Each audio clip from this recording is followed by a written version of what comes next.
तो friends, GDP के second quarter के आंकड़े आ गए हैं गवर्नमेंट के। क्या एस्टिमेटेड जीडीपी रहा है, तो हम लोग इस पूरे वीडियो में ये समझेंगे कि जो जीडीपी के आंकड़े आए हैं, जो पहले क्वार्टर से कम आए हैं, उसका क्या असर पड़ने वाला है शेयर मार्केट पे, कौन से सेक्टर पे कितना असर पड़ने वाला है, क्या बाजार यहां से गिर जाएगा या फिर बाजार में रिकवरी आएगी, क्या कुछ होने वाला है, इस आंकड़े का असर क्या पड़ेगा स्टॉक मार्केट पे, उसका पूरा का पूरा डिटेल एनालिसिस करते हैं। ठीक है, तो सबसे पहले समझते हैं हम लोग, ये जो रिपोर्ट है ये गवर्नमेंट के साइड से है, प्रेस नोट जो रिलीज होती है वहां से, तो डेटा बिल्कुल एक्यूरेट है। Gross domestic product for second quarter और जुलाई टू सितंबर फाइनेंशियल ईयर 2024-25। ठीक है, अब बहुत ज्यादा डिटेल में मैं नहीं जाऊंगा, जो मेन समरी वाली बातें होगी हम उसकी करेंगे। तो हम सबसे पहले ये स्टैटिकल चार्ट देखते हैं इसका। अभी जो डेटा आया है जीडीपी का वो कितना आया है, 5.4% का ग्रोथ रेट आया है जीडीपी का। ठीक है, इससे पहले वाले क्वार्टर में कितना था, 6.7 था, यानी पहले से भी घट के आया है। लेकिन आप अगर देखेंगे 23-24 में सेकेंड क्वार्टर में जीडीपी का जो आंकड़ा था वो काफी अच्छा था, 8.1% का था, जो कि काफी अच्छा था। और अगर 23-24 की मैं बात करूं तो 23-24 के फर्स्ट क्वार्टर में भी 8.2 था, थर्ड में भी 8.6 था और फोर्थ में 7.8 था, यानी लगभग 23-24 में तो 8% से कम हुआ ही नहीं, वो एक बार हुआ, वो भी बहुत कम हुआ। ठीक है, तो 23-24 का जो जीडीपी था ग्रोथ वो काफी अच्छा था। लेकिन इससे पहले बात करेंगे, अगर 22-23 का बात करते हैं, 22-23 की, तो 22-23 में फर्स्ट क्वार्टर बहुत अच्छा था, लेकिन 22-23 का सेकेंड और थर्ड क्वार्टर बहुत डाउन रहा। 22-23 का सेकेंड और थर्ड क्वार्टर, उसके बाद से फिर फोर्थ थोड़ा सा इंक्रीज किया। इसके अलावा अगर 21-22 का बात करेंगे तो 21-22 में भी सेकेंड और थर्ड क्वार्टर डाउन रहा है। तो सेकेंड क्वार्टर जो है, हम क्या देख रहे हैं कि लगभग पिछले 3 साल में हर सेकेंड और थर्ड क्वार्टर थोड़ा सा जीडीपी का डाउन रह रहा है। अब इसमें हम ये समझते हैं कि कौन सा ऐसा सेक्टर है जो कि कितना परसेंटेज जीडीपी में जिसकी हिस्सेदारी है। तो यहां पे आप देख रहे हैं एग्रीकल्चर में 14%,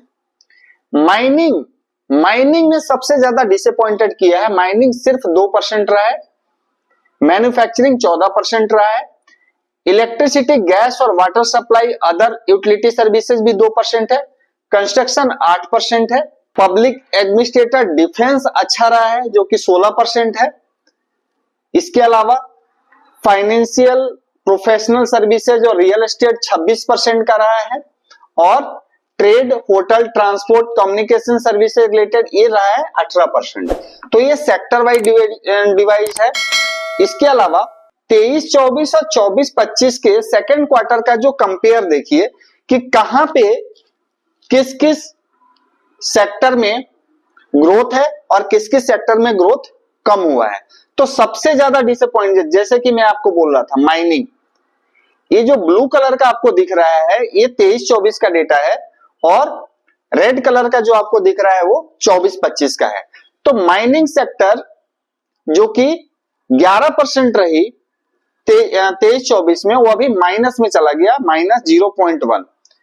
एग्रीकल्चर पहले कम था, 1.7% था 23-24 में, जो कि 24-25 में 3.5 रहा है। तो एग्रीकल्चर, फॉरेस्ट्री, फिशिंग ये सब बढ़ा है। इसके अलावा मैन्युफैक्चरिंग ने बहुत ज्यादा डिसअपॉइंटेड किया। मैन्युफैक्चरिंग 23-24 में कितना था, 14%, जो कि अभी जिसका ग्रोथ 2.2% का रहा है। इसके अलावा electricity, gas, water supply, utility services में 10.5% रहा था 23-24 में, जो कि 24-25 में 3.3% रहा है। इसके अलावा कंस्ट्रक्शन ने भी डिसअपॉइंट किया, लगभग 0.5% रहा है कंस्ट्रक्शन का, दोनों के क्वार्टर में कंपेयर करें तो 23-24 और 24-25 में। चेंजेस कहां पे आया देखिए आप, बढ़ गया है trade, hotel, transport, communication services, broadcasting, ये 6% है अभी, जो कि 23-24 में 4.5% था। इसके अलावा और कहां पे ग्रोथ आई देखने को मिली है? Financial, real estate, professional services में लगभग आसपास ही रहा है, बराबर ही रहा है, थोड़ा बढ़ के आया है। ग्रोथ आपको देखने को मिल रहा है पब्लिक एडमिनिस्ट्रेटर, डिफेंस और अदर सर्विसेज, डिफेंस में ग्रोथ देखने को मिल रहा है, जो कि 7.7% था 23-24 में, जो कि अभी बढ़ के 9.2% हुआ है। तो डिफेंस हो गया एक, दूसरा आपका फाइनेंशियल, रियल एस्टेट हो गया। अगर बात करें हाफ ईयरली एस्टिमेटेड ग्रोथ का, तो हाफ ईयरली भी एस्टिमेटेड ग्रोथ में आप देख रहे हैं कि अभी 6% का है, जो कि अगर 23-24 की फर्स्ट हाफ की बात करें तो 8.2% का रहा है। ठीक है, इसी तरीके से अगर फर्स्ट हाफ की बात करें 22-23 की, तो फर्स्ट हाफ 9% का रहा है, सेकेंड हाफ इसका खराब था, जो कि 5.3% था। ये हाफ ईयरली डेटा है। ये half yearly sector wise growth rate है, इसको अपन रहने देते हैं।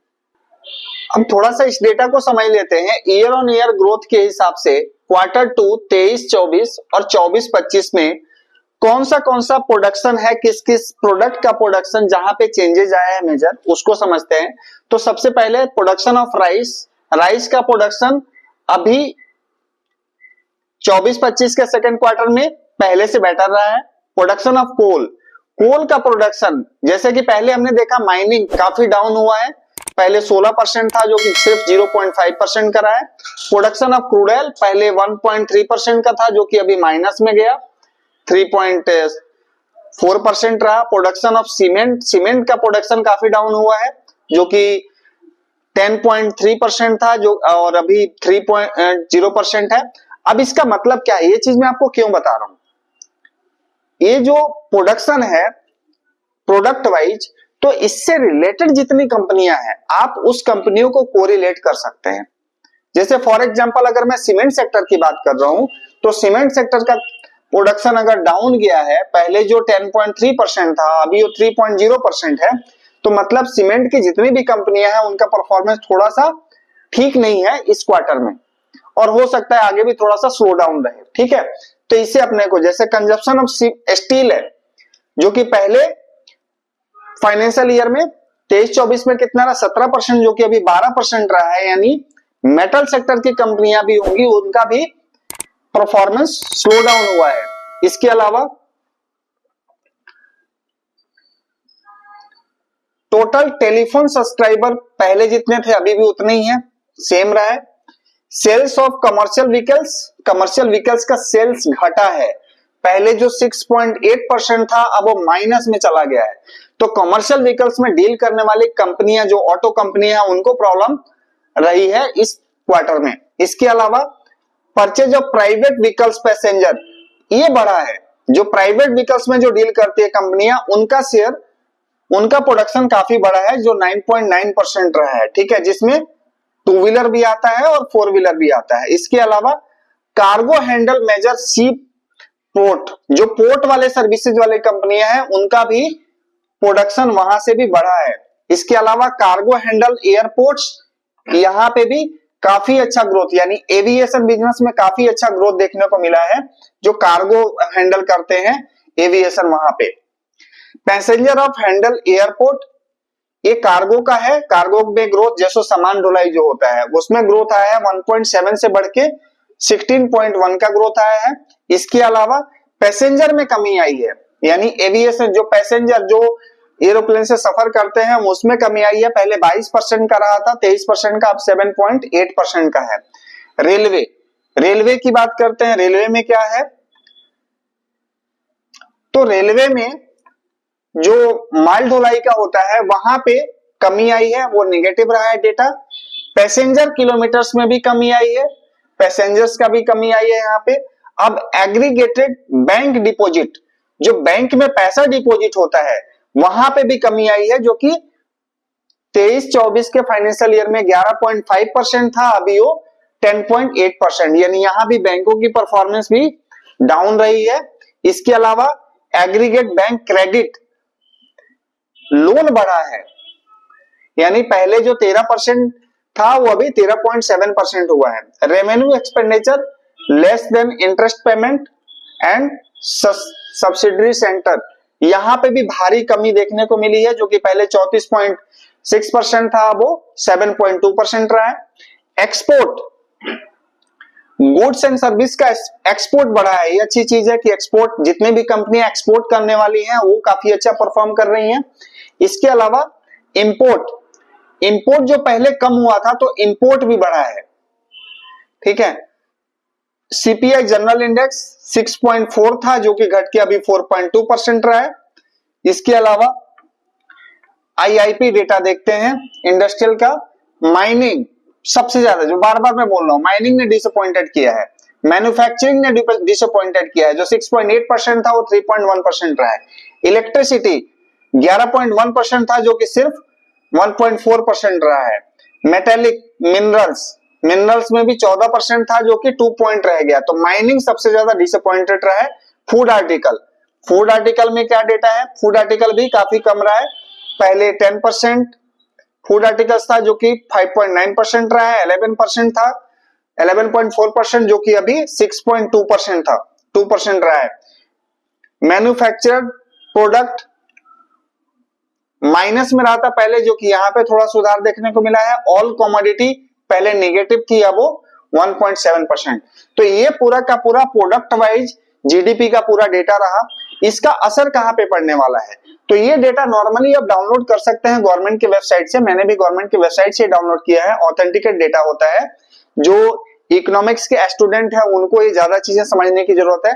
जो इन्वेस्टर हैं, जो सेक्टर वाइज सेक्टर का साइकिल जो समझना चाहते हैं, वो यहाँ पे समझ सकते हैं कि डिफेंस में अच्छा परफॉर्मेंस है, रियल एस्टेट में अच्छा परफॉर्मेंस है, तो ये जो सेक्टर से आने वाले टाइम पे अच्छा परफॉर्म कर सकते हैं। सर्विसेज, आईटी अच्छा परफॉर्म कर सकता है, तो ये सारे सेक्टर आने वाले टाइम पे बढ़िया परफॉर्मेंस दे सकते हैं, क्योंकि इनका क्वार्टर अच्छा गया है। बाकी माइनिंग डिसअपॉइंट कर सकता है, ठीक है। तो माइनिंग में प्रॉब्लम रहेगी, जैसे जितने भी माइनिंग है, जैसे कोल इंडिया वगैरह, ये सारी कंपनियां हो गई, ठीक है। तो ये सारी चीजें इस डेटा को समझ के लगता है। बाकी ओवरऑल अगर परफॉर्मेंस की बात किया जाए 23-24 से अगर कंपेयर किया जाए तो डेटा वाकई कम है, जीडीपी का परसेंटेज काफी कम है। आगे देखते हैं 2 क्वार्टर में क्या रहने वाला है, ठीक है। उसके ऊपर इंटरेस्ट रेट की पॉलिसी भी आएगी, मॉनेटरी पॉलिसी आएगी, उसमें देखते हैं इंटरेस्ट कट होता है कि नहीं होता है। तो ये सारी चीजें आने वाले टाइम पे काफी ज्यादा इम्पैक्ट पड़ने वाला है इसका शेयर मार्केट पे। तो आप देखते रहिए, समझते रहिए, ज्यादा से ज्यादा वीडियो को शेयर करते रहिए। काफी वैल्यू ऐड करने की हम लोग कोशिश कर रहे हैं, और आप चैनल को सब्सक्राइब करते रहिए, वीडियो को लाइक करते रहिए। Thank you so much.